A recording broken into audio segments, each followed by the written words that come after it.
All right, so anyways, this is going to be Nicole, Kevin, and Tim, and they're going to be speaking surveillance on the silver screen. I know, it's kind of like, let's give them a big hand. Come on. Louder. Awesome, thank you. Fabulous introduction, thank you. Sorry about that. So thank you all for coming, particularly Saturday night at 6 p.m.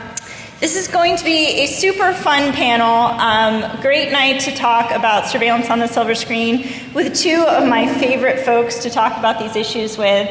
On the end is Kevin Bankston, who is at the New America Foundation. You may have known him from previous starring roles at CDT, working on free expression, and at EFF for almost a decade, working on privacy, free speech, and new technology. And Kevin was also the lead counsel in EFF's cases against the NSA post-2005 revelations. And Tim Edgar, who is currently at Brown and an adjunct professor at law at Georgetown University. Tim is going to bring a great perspective to tonight's panel because he actually worked in the belly of the beast for a couple of years, both with Obama on national security issues and as the first deputy for civil liberties for the director of national intelligence from 2006 to 2009. So we can pause for a moment and think about a couple of things that may have happened related to surveillance between 2006 and 2009. So we have plied him with beer, and hopefully he will be loose-lipped during the panel. Or maybe there are no more secrets, unfortunately, to spill. Or maybe later on at parties. And I'm Nicole Ozer. I'm the Technology and Civil Liberties Director for the ACLU in California. I actually first developed this presentation almost a decade ago when some of the first revelations were coming out about the NSA. And Kevin and I did this presentation at DEF CON about 5 years ago where several of the issues in here we thought were still fiction. But post-Snowden, we've realized even more of it is fact. So we're going to have a fun time tonight sort of going through some of these clips and talking about what's fact, what's fiction, what's legal, and hopefully having some nice conversation and debate about the issues. And we have a pretty short time frame tonight, but we do hope we'll be able to take a few questions at the end or come up afterwards, and we'll be happy to talk. So we're going to start it off with our first clip. You may recognize the people in this movie. Oh, I don't know if you guys should be talking so loud. No, Lisa, it's not like the government is listening to everybody's conversation.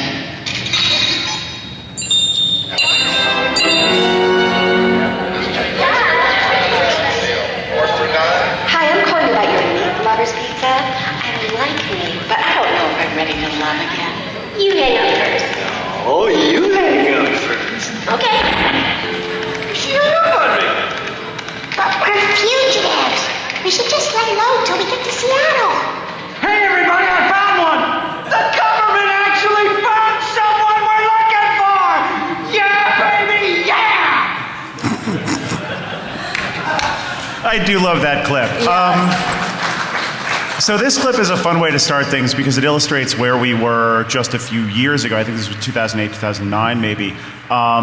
Post revelations of the Bush era warrantless wiretapping program, but pre-Snowden. And even then, I think in pop culture and real culture, there was concern and anxiety about the breadth of the NSA's abilities, and also questions about its effectiveness. Like, you're collecting all of this hay, how many needles are you actually finding in the hay? And that's actually been a really critical question post-Snowden as well. To pimp the work of my own organization, the New America Foundation, we recently released a couple of papers, one at the beginning of the year about the effectiveness or lack thereof of the programs, especially the bulk records collection of phone records, where basically the government, when it started with a big inflated number of how many cases the phone collection had helped. It's basically been limited to one case where they convicted a cab driver in San Diego for donating less than $10,000 to a Somali terror group. So the question is, like, is it worth collecting all of our phone records for that conviction? But also last week, we released a paper. You know, if you're going to talk about the purported benefits of the programs, what about all the costs of the programs, not just to privacy and civil liberties?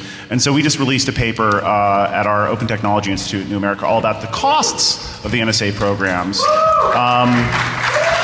Thank you. Not only like the direct impact on the U.S. internet industry. Oh goodness. Oh my goodness. Oh goodness gracious. I believe. I thought y'all were applauding my paper. So it's like, whoa. All right. Oh, thank you, Joe. Well, this is good. Wait, am I really doing this many? Yes. What is the audience having one too? No, you guys are. Drink if you got them. This is very sweet. Now I'm spilling shit on your paper. See I'm how sorry. many more revelations there will be tonight. You're already drinking beer. Yeah. And we didn't Hey, even do when I drink my writing HTTPS by proofs. default. We don't get drink, whiskey. Who's a new speaker in this room right now? Did you get one? First time speaker? Yes. Tim Edgar. That would be me. First time speaker. Yes. Round of applause, please.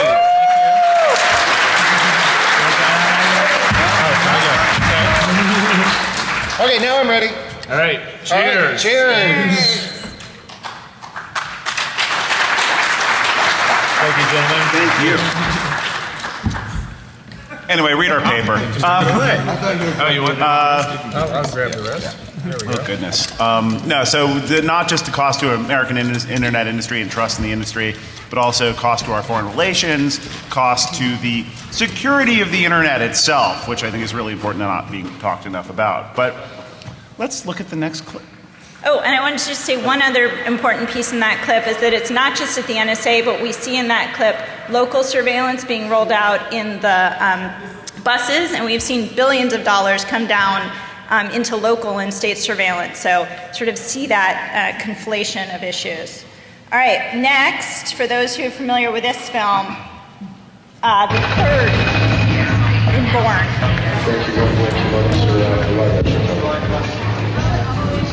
I have a hit on Echelon, Blackbriar, Blackbriar. Looks like it's coming from a European signal. NSA, please confirm your receipt. Sir, what you got? We intercepted a call in London. Keyword Blackbriar. Okay, send it to New York right away.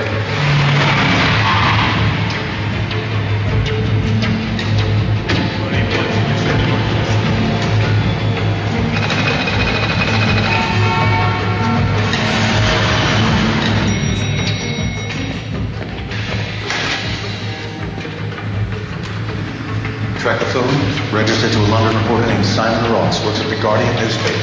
You're tracking it? Sorry. Yeah, thanks, Mike. We have a survey team covering him at work and a sneaky piece on their way to his apartment. Who talked to him? How did you find out about the Blackbriar? I don't know. We pulled his background and run a cross-check on any known anomalies. We've come up with nothing, but I think if we follow Ross, we'll be able to... Ross is easy. We want the source. The Bourne Supremacy, third in the Bourne trilogy. As a civil libertarian, this movie was like cinematic crack to me, because within the space of like a couple of minutes, this minute included, they mentioned rendition, or otherwise state-sponsored kidnapping and torture, sneak and peek searches under the USA Patriot Act, tracking cell phones, and Echelon. How many people in this room know what Echelon is? And that's why I love DEF CON. Echelon is the program, part of a partnership of the US and the UK and Australia and New Zealand and Canada, where basically their intelligence services suck up every radio signal on the planet. It's been going on basically for decades. What's changed in the past 15 years or so is much of our international communications and therefore the intelligence community's capabilities have transitioned to the wire, to the fiber network. And so that means here in the US, the NSA is sitting on our domestic backbone network. Prior to 2008, primarily under the president's own authority, that's what we were talked about as the warrantless wiretapping program. Since then, under a law called the FISA Amendments Act, and particularly Section 702 of that. And so PRISM is what you've heard of as 702 surveillance of cloud companies, sending them targets and getting stuff back from the companies. But there's also, and that's called downstream collection, but there's also the upstream, which is them sitting on the network, which we really have known about since 2005, 2006, based on news reports and whistleblower Mark Klein from AT&T, the secret room in San Francisco that was part of the basis of EFF's lawsuits in this area. But we've learned so much more post-Snowden, including about how the government picks these things called selectors, which are things that identify their targets, and those get tasked to the machines that are sitting on the network, and they get fed back the data that they want. And so here, the selector was Blackbriar, the code name for a program that trains assassins like Matt Bourne? Jason Bourne. Jason Bourne. It's been a while. And so this is not fiction. This is a capability that they have. Right now, they are saying that the selectors that they use for upstream are just addresses and phone numbers. So they'll pull everything that is to or from a target or that mentions a target selector.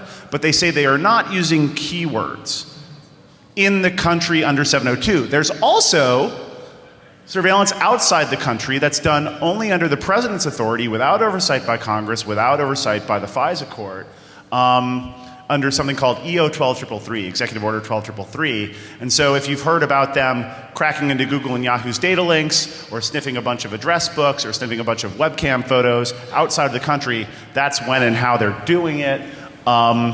And we don't know if they're doing this kind of keyword-based searching outside of the country. They very well might. But they say they're not doing it inside the country under 702. And of course, the Director of National Intelligence never lies.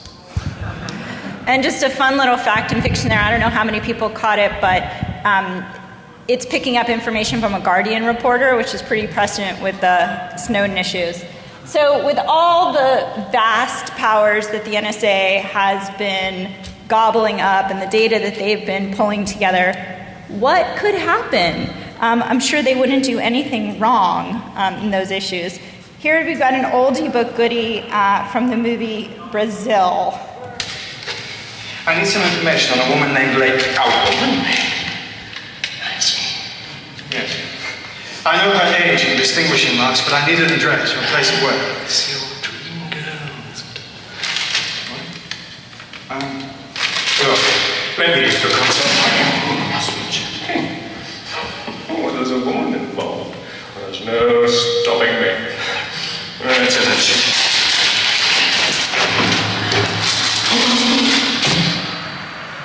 So I'm sure that the NSA wouldn't be using its powers to look for love interests.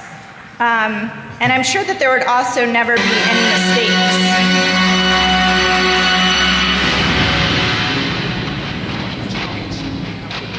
Ministry of Information, Deputy Minister Eugene Polk.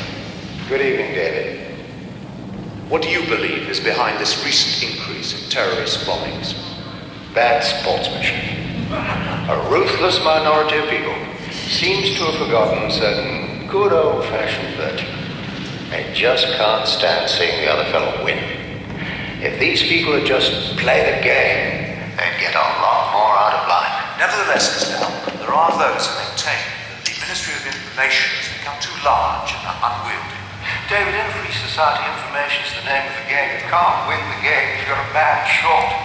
And the cost of it all, Deputy Minister, 7% of the gross national product. I understand this concern on behalf of the taxpayer. People want value for money. And that's why we always insist on the principle of information retrieval charging. It's absolutely right and fair that those found guilty should pay for their periods of detention and for the information retrieval procedures used in their interrogation. Do you believe that the government is winning the battle against terrorists?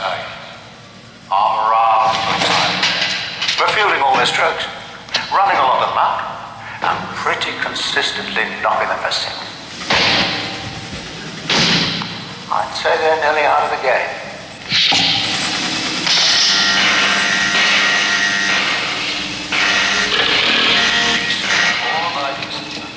Have to subsidize?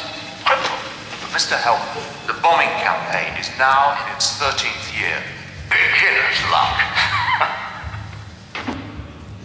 So Tim, with all the billions of dollars, there's no misuse ever happening within the system or any mistakes, right? Right. So actually, this brings me back to my days inside the belly of the beast, doing oversight on compliance issues at the NSA. This very realistic depiction of the kind of compliance issues that we had to address.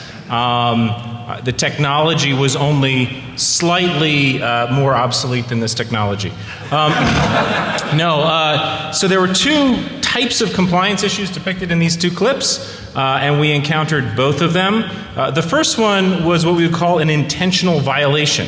This is when you used the surveillance apparatus for purposes that would not be considered foreign intelligence, like I'm interested in this woman. Turns out is not a requirement under the National Intelligence Priorities Framework, and therefore is not a valid foreign intelligence target, and can get you in trouble if you are discovered through our compliance system. There were a relative handful of intentional compliance violations that were uncovered over about 10 years, about 12 of them, and all of them, I believe, involved love interests, which perhaps isn't that surprising given human nature. The term was lovint, like sigint or humint.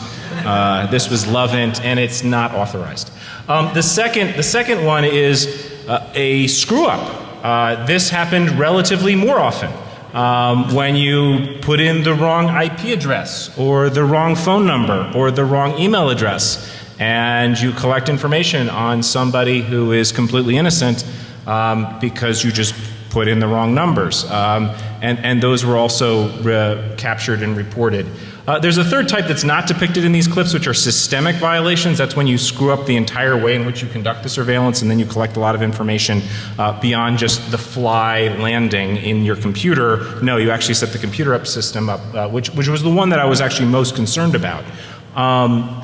The one thing I would say in defense of the government here is that if you have a system that is detecting these violations and reporting them to Congress and the FISA court, and it is in fact detecting violations and you're reporting them, that is far better than a system in which you say, we don't have any violations. I was always much more suspicious of any program where the compliance record was 100%.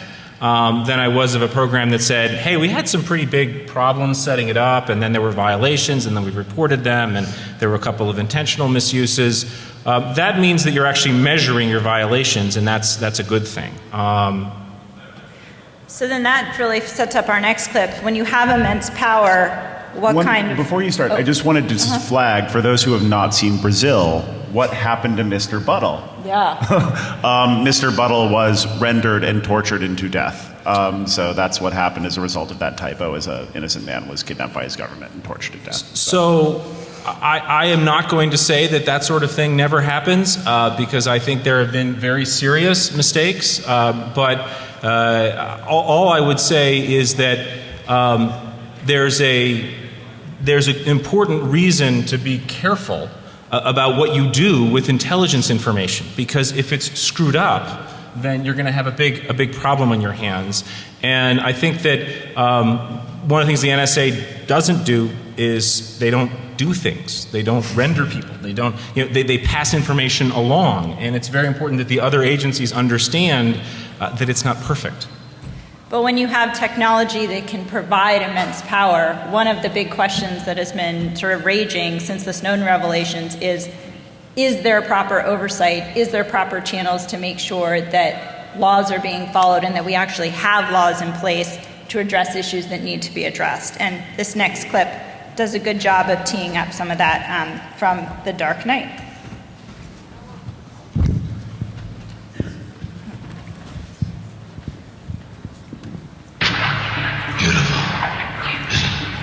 Beautiful, unethical, dangerous.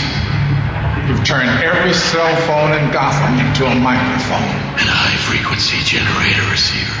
You took my sonar concept and applied it to every phone in the city. With half the city feeding you sonar, you can image all of Gotham.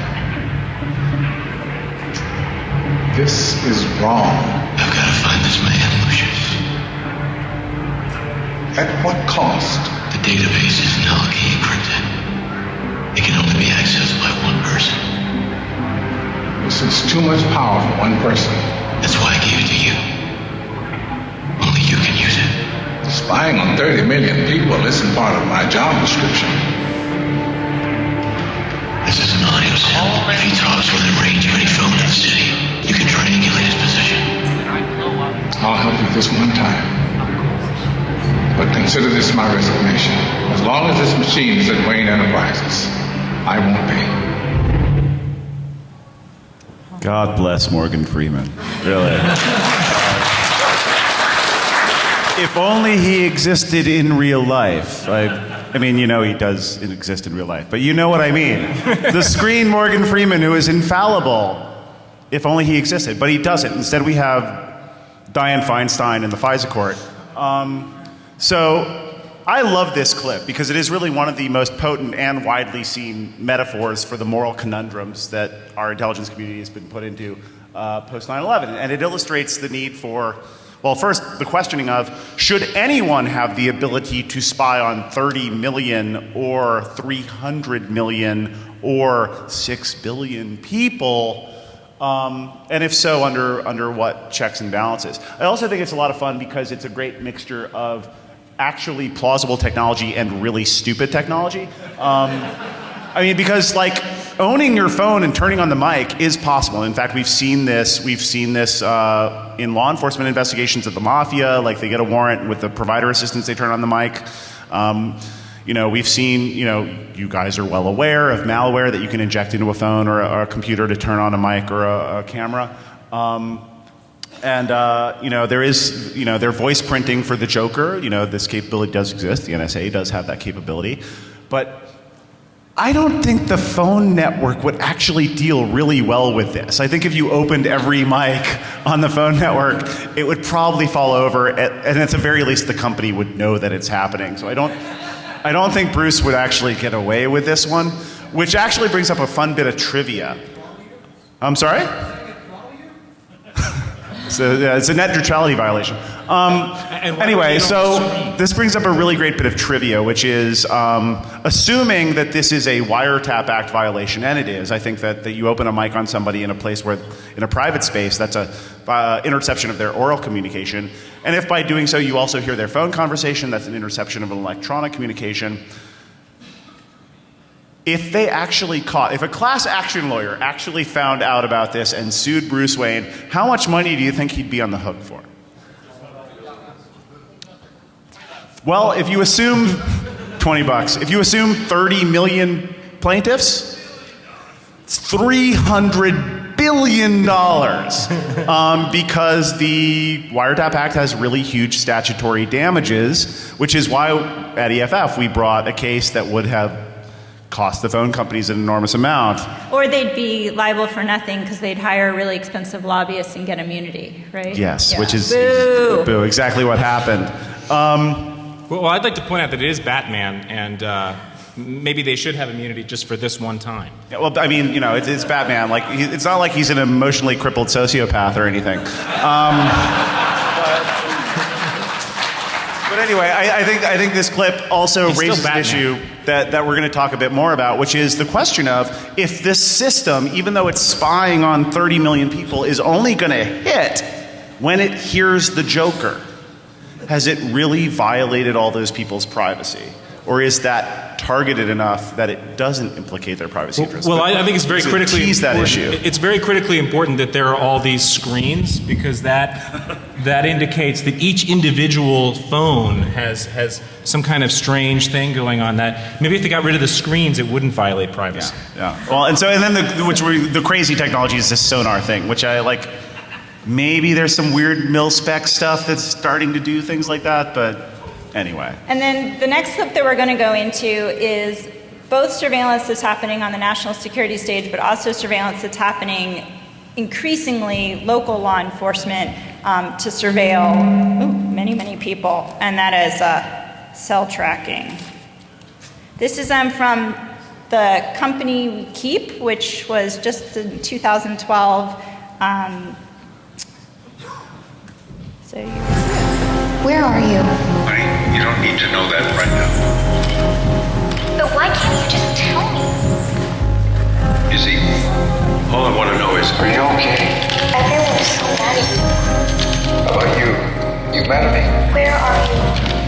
try to get back to you as soon as I can. Got him. Just off I-94 near Gurney, Illinois. Send the coordinates to the field. I know it won't be long. Done. You have a full green light. Still tracking? Yep. He's cooked.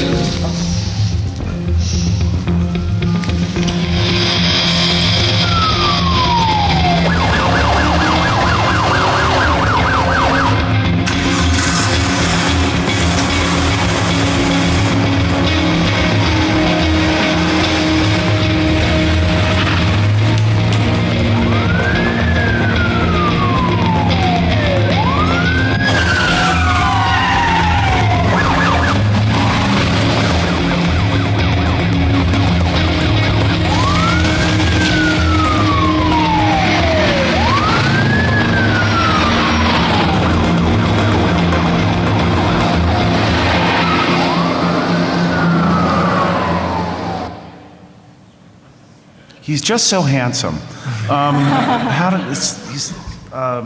So this is a pretty straightforward depiction of cell phone tracking, which can be done in a variety of ways, and is routinely done by local law enforcement as well as the feds, as well as the intelligence community. Often done by, with some level of precision, by triangulating your position using cell towers. Or working with the provider to turn on your GPS and track you with your GPS, or using IMSI catchers, which are basically fake base stations pretending to be your local cell tower that follow you around in vans and triangulate your position that way. It's still very unsettled, even though we've been fighting about it in the courts for nigh on a decade, whether the government needs warrants to do this or can do it under a much easier to get type of court order. We have probably 36+ lower court decisions on the issue, the majority of them requiring a warrant, but what we hear anecdotally is that most courts will still grant permission to do this without a warrant. And in the meantime, when the government loses in these cases, it chooses not to appeal, so it can avoid higher court opinions that would disagree with its current practice.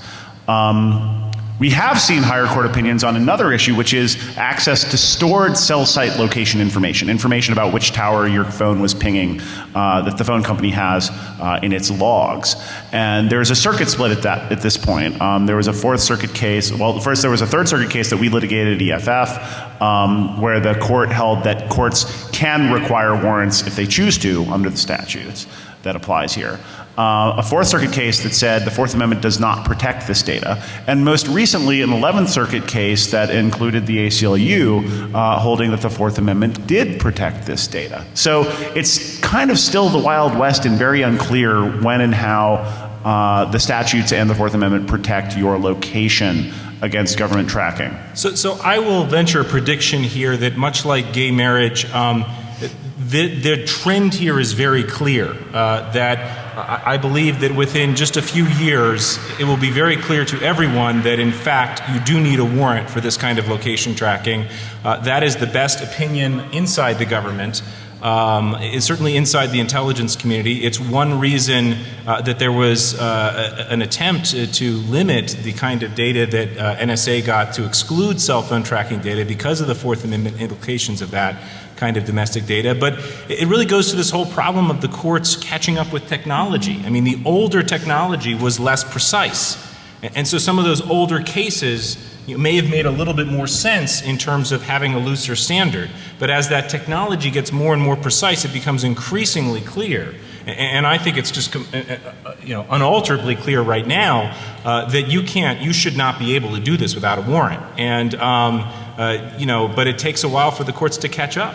Yeah, I wish DOJ's computer crime and intellectual property section would take that on as the official position, but I agree that that's the trend.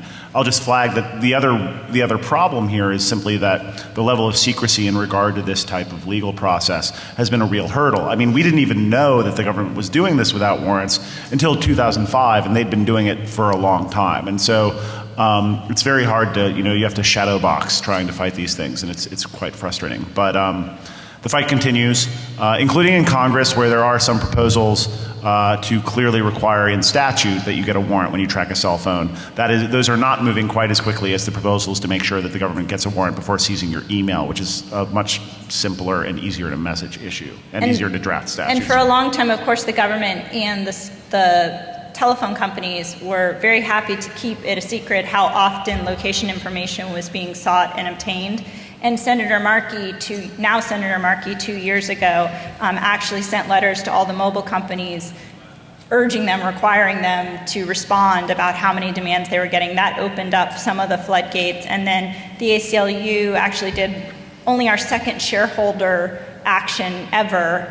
Last year, we did a shareholder proposal against Verizon and AT&T to pressure them to release their first transparency reports, which came out in January, and of course revealed what we had long suspected, that these companies were getting hundreds of thousands of demands for location information every year. Like 1 in 10 of them were with a warrant, and so that helps to support not just the legislative efforts to update the law, but also policy efforts, and creates pressure to create change. Because obviously this is incredibly sensitive information. Where you are is what you're doing and who you know, and that kind of thing really needs to be well protected. One thing, one additional technique or tactic that's worth noting that's actually reflected in AT&T's transparency report. You know, like I don't agree with AT&T on everything. I've sued them before, but like this is something they did good and that they did better than Verizon and the other companies that are transparency reporting at this point, is that they specifically reported on the number of requests they received for cell dumps. A cell dump is when the government asks for records of every phone that pinged a particular tower in a particular period. And the first really prevalent case we heard of this was in the case of the Scarecrow Bandits, a bank robbery gang. And what the government had done is it had gotten cell dumps on all the towers near the banks when they were being robbed, and then mined them to see if there were any phones that were in the location of all the banks at the time of all the robberies. And it turns out that this is actually a very routine technique that is typically done without a warrant, but that necessarily results in the government collecting an enormous amount of information about people who are not, for example, scarecrow bandits. But we haven't yet had a really, intense policy discussion about what the standards should be for that, what, say, the minimization practices should be for the government when that happens. Like, when and how should they get rid of the data that they don't need after the case is done? And we've also seen cell tower dumps tried to be used in situations that were clearly not bank robbers. There was an effort made to obtain all the cell phones within the location of a planned labor protest. So those are the kinds of things that really get us very concerned about the use of cell tower dumps, particularly without proper and adequate legal process. So we will move on to, Would it materially change the legal framework instead of getting the full dumps of the people in those areas?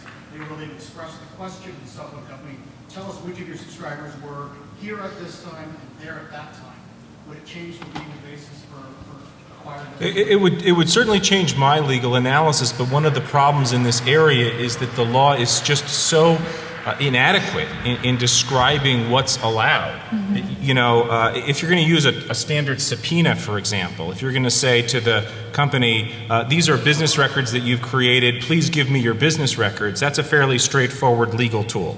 To do the much more privacy protective kind of technique that you're describing would obviously be much better from a privacy standpoint, but that requires the legislature, Congress, the ACLU, the police to get together and have a debate and craft a statute that says, okay, so cell tower dumps, maybe for bank robbers, maybe with particular standards, maybe with particular technology will be okay, otherwise they're banned. And this is the kind of debate we simply aren't having in this country, and we need to have it. And as Tim said, many technology has far outpaced a lot of the laws. A lot of our major privacy laws about electronic information haven't been meaningfully updated since the 1980s.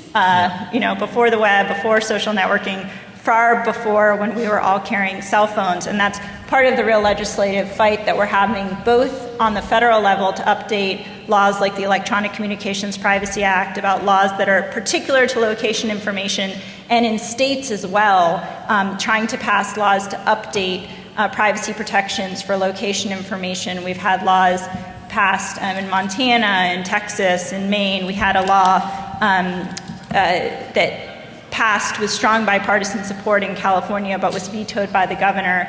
But we'll be back at it. So, all right. So next clip, because we're going to move along.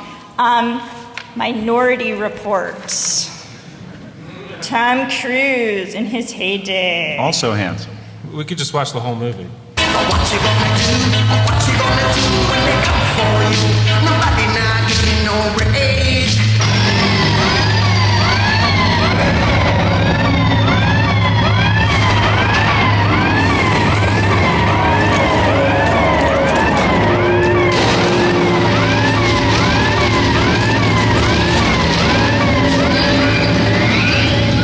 We are now in position and ready to begin thermal scan on all residences on North Powell. I'm thinking you must really like me, don't you, Fletcher? That's why you asked to partner with me on this little sortie, isn't it? And I think you're swell company, now. It's not that you don't trust me to be alone with the chief, is it? That you think I might, futz with him if I had the chance? No, I just want to watch him use your body to sandblast another building, that's all, Jeff. Havana, go. I show 27 warm bodies. Roger that, confirm 27 warm bodies. What do you think, 4 spiders, 1 per floor? Let's do 8. I gotta eat.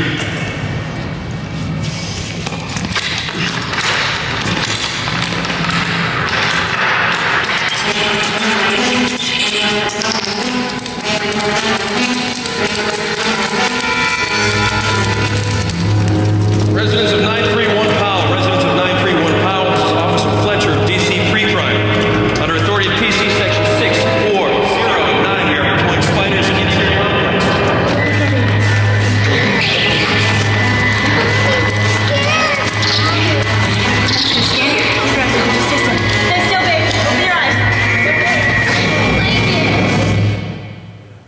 All right, totally creepy.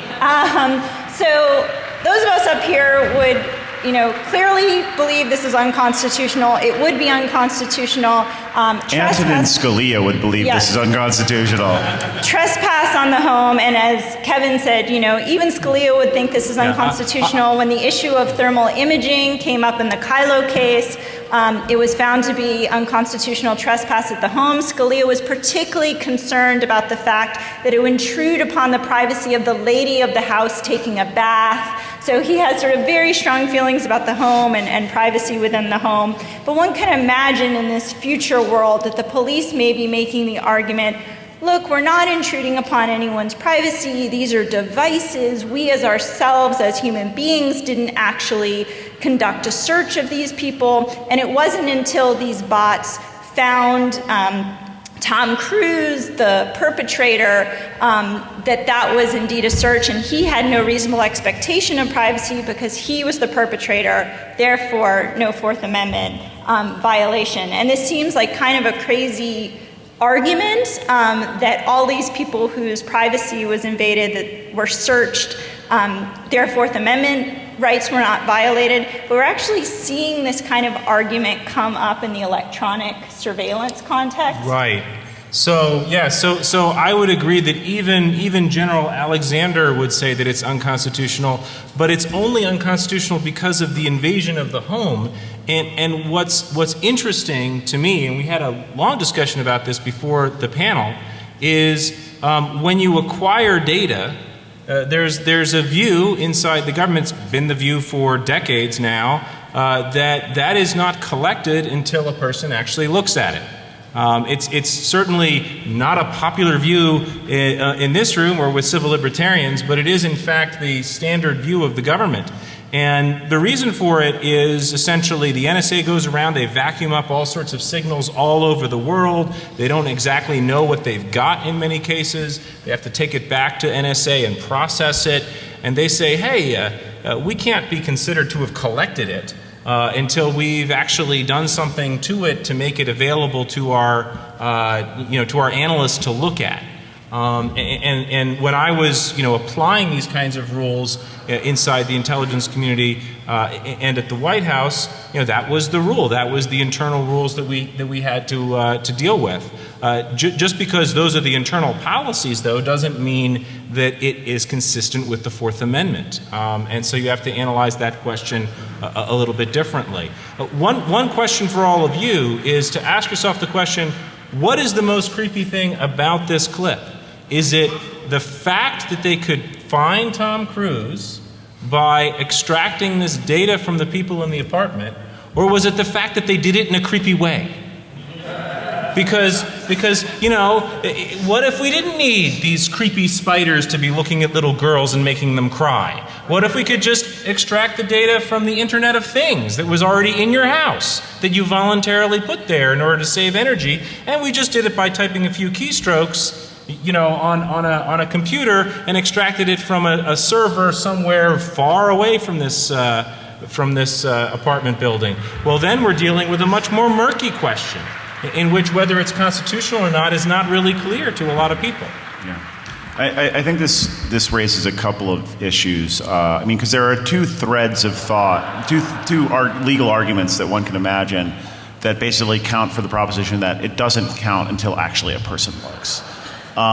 First, and this would be if I were trying to figure out how they thought this was legal in the future, considering our current case law, is one, the case law would have had to have changed, but two, there is case law about dog sniffs, where the court has held that when a dog sniffs your bag, even though the contents of your bag are private and protected by the Fourth Amendment, that is constitutional because the dog is only going to alert on contraband.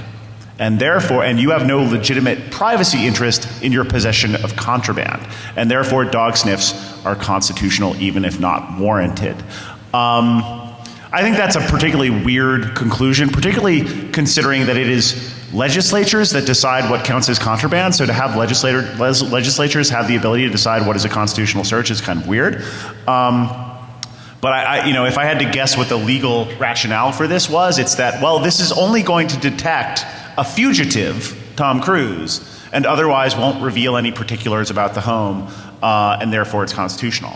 But then there's also this thread, and this isn't so much in the legal case law, but it is apparent in the way that the government talks about it, is that in terms of privacy violation, in terms of you know, how we define what an intrusion is on your expectation of privacy, what counts as an interception of your communication, they seem to be following rules that imply that, well, it doesn't really count until a person looks at it, or at the very least until we store it.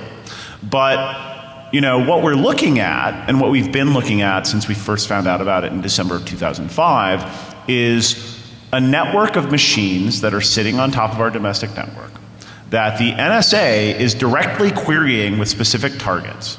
And all of our bits are going into those boxes. And they're able to pull what they want from those boxes.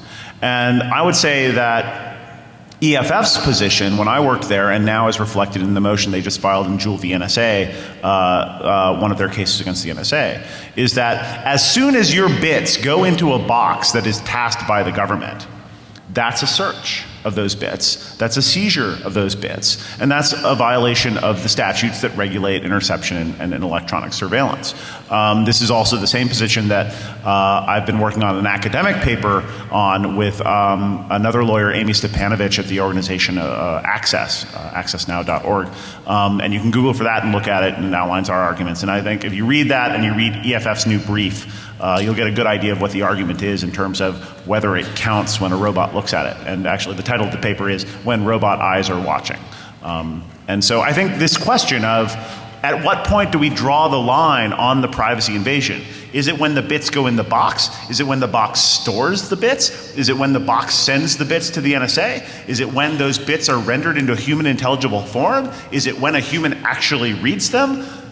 Is it when a human reads them and prepares them for an analyst to actually pay attention to them? And how you draw that line is really important. I would say that, think back to that Simpsons clip, and you have all these NSA functionaries listening to all these really intimate things. And you know what they looked like? They looked bored. Because if you were actually doing this with human beings and trying to pay attention to all this stuff, you'd just be listening to communication after communication. You wouldn't get titillated by it, like your doctor who's seen everybody's bits, like, you know, other bits, not the digital bits. You know, you're going to hear so much stuff through the day. You're going to have forgotten most of it by the time you leave for the day.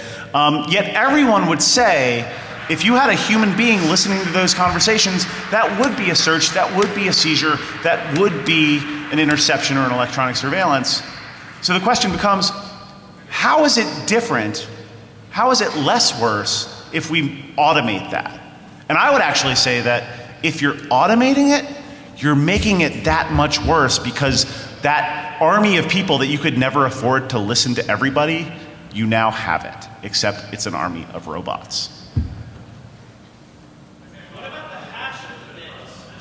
Ooh, that's a good question. Can you repeat the question, Kevin? Yeah, no, the question was, what about the hash of the bits? So there is one theory. Actually, the person who wrote a really good article on this is a gentleman named Richard Salgado, formerly DOJ CSIPs, Computer Crime and Intellectual Property Section, then at Yahoo, and now chief law enforcement dude at Google, which actually takes, in general, very strong positions on this stuff. He wrote a paper analogizing the searching of a data stream or a computer for hashes of known child porn. He analogized that to dog sniffs and suggested that a search of a data stream or a drive for hashes of child porn would be analogous to a dog sniff, because similarly it would only detect that contraband. And in fact, we just saw this in the news just in this past week when it was revealed, not revealed, I mean we knew this was happening, that Google does in fact use, as do other cloud companies, and I fear some of the ISPs, use a database of hashes of images that the NCMEC, the National Center for Missing and Exploited Children, has concluded are child porn. I expect most of those images are child porn. However, it is of concern, speaking generally, that a quasi-governmental entity is providing to private actors a list of expression, like it's photos, that they believe are illegal and not protected by the First Amendment, but that no court has adjudicated to be illegal and unprotected by the First Amendment, and that these providers of our communication services are voluntarily scanning for that and then reporting that. So I think there's a legally significant difference between searching streams of communications for selectors that apply to particular people that you have determined through some process are lawfully under surveillance, and looking for hashes of images or content of communications, because this is an area where Kevin and I would agree, because I actually think that is a search, because you are in fact trying to find out if every one of those communications contains this particular content, as opposed to trying to pick out which communication belongs to this individual that I have decided I'm going to surveil. But it's a fascinating question, because one difference between the hash search and the dog sniff is that actually the hash search is probably a lot more accurate than the dog sniff. I mean, that was one of the big problems with the dog sniff case, is that it assumed the dog was 100% accurate and only alerted when there was contraband, which of course is not true. And wait, sorry, because we're going to run out of time. I just want to say we'll take questions at the end, but this issue is just incredibly essential, because if all of our lives are now digital, are we going to have sort of this collected all reality of both local law enforcement and national security, and then the Fourth Amendment doesn't apply till the very end when there's probable cause to do something, so it completely circumvents the Fourth Amendment potentially. So this is just a really essential question, not just with physical surveillance in terms of everything from dog sniffs to stingrays, but electronic surveillance. And so this is something maybe we should have a whole panel on it at another DEF CON. Would there be interest in that? We were going to show one more clip for Enemy of the State. Do you think we have time to show the last We do, clip? yeah, one more clip. We'll do one more clip for Enemy of the State, and then we're going to move on to talking about change and solutions. So just to remember, this is Enemy of the State pre-9/11. Uh-oh, sorry about that.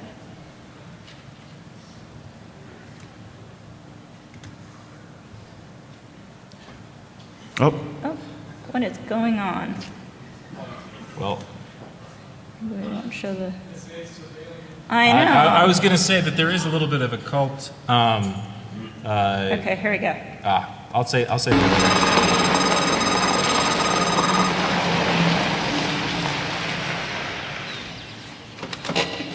Come on. on, now look at that ball. All right. Come on, get that ball. There's no problem with that. God damn it. Happens, let me know. What the hell are you doing here? This is not the office. This is my private time. 5 minutes. No. I said no Tuesday. I said no last week. I'm going to keep saying no until you hear me. 5 minutes, Mr. Chairman. That's all I ask, 5 minutes. Want some coffee? No, I don't want coffee. I want to play with my dog. Look, I'm not asking you to vote for it. I know you can't. Just release your people. Let them go the way they want. Telecommunications Security and Privacy Act. Invasion of privacy is more like it. You read the Post? This bill is not the first step to the surveillance society. It is the surveillance society. Liberal hysteria. Oh, listen, I'm not going to sit in Congress and pass a law that lets the government point a camera and a microphone at anything they damn well please. Phil? Look, I don't care who bangs who, what cabinet officers get stoned, but this is the richest, most powerful nation on earth, and therefore the most hated. And you and I know what the average citizen does not, that we are at war 24 hours of every day. Yeah. Do I have to itemize the number of American lives we've saved in the past 12 months alone with judicious use of surveillance intelligence? Thomas, cut the crap. I've got 3 major employers in the Syracuse area alone who are going to get just killed by this bill. I promise to get you funds equal to or greater than whatever those companies gave your last campaign. I'm not talking about campaign contributions, damn it. I'm talking about my constituents being out of work. Jesus, man, wake up. National security isn't the only thing going on in this country.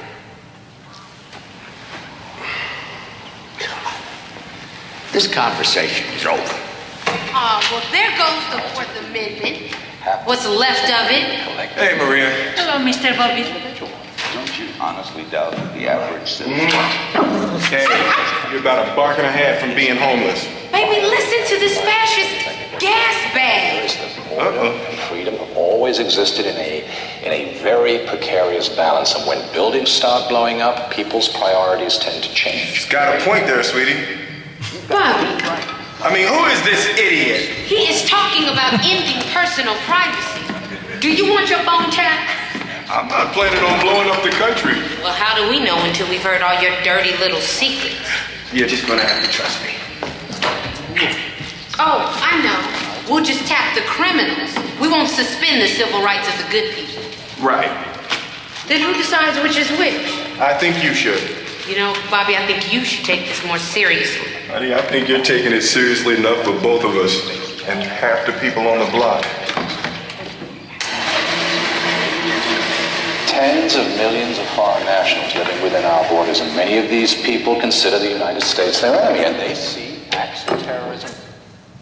So I love this clip also because the wife plays an ACLU lawyer in this movie, so especially particularly close to my heart. But definitely some similar phrases going on in this movie that we've heard since 9/11. Yeah, one bit of context. That first scene, that is the NSA director trying to convince the chairman of the Senate Intelligence Committee to support their bill. It's the first scene of the movie, and what happens at the end of it is that the NSA assassinates the chairman of the Senate Intelligence Committee. I don't think the NSA would do that, as it's a bit out there, but I don't know. Yeah. So the NSA doesn't engage in those kinds of operations. That would be CIA. There are other parts of the government that do that. They would object very strongly to the NSA's turf grabbing if the NSA tried to do assassinations. But obviously the similarities to the Patriot Act, to the FISA Amendments Act, and now we see sort of post-Snowden, some moving back from that, some real movement in D.C. to reinsert some important safeguards. And so we want to end sort of on a note of what we see moving and optimism about what we see potentially happening to address some of what has occurred since 9/11, the concerns that many civil libertarians and many members of the public have had just about overreach, about abuse, about lack of safeguards, about lack of check and balances. Yeah, so there is this bill, the USA Freedom Act, that was really great, and then it was really awful, and now it's better, but not awesome, but still good enough to actually change the law in some really good ways, and we're hoping that we can try and move it before the election when Congress comes back in September. But I just wanted to flag another thing that I think of when I watch this clip, which is, and that harkens back to the paper we wrote last week, but also to, I think, Chris Segoyan's talk yesterday, if you saw it, which is too often the debate here has boiled down to a pretty simplistic argument about security or purported security benefit and cost to privacy and civil liberties, when really we're not interrogating the benefits nearly enough, and we're not actually looking broadly enough at all the various costs, not just to privacy and civil liberties, but at first the literal cost of how much money is spent on this stuff, which this black budget is huge, but the cost to our industry now that it's known, the cost to internet security, the cost to foreign relations, the cost to our internet freedom agenda around the world, the cost to our credibility.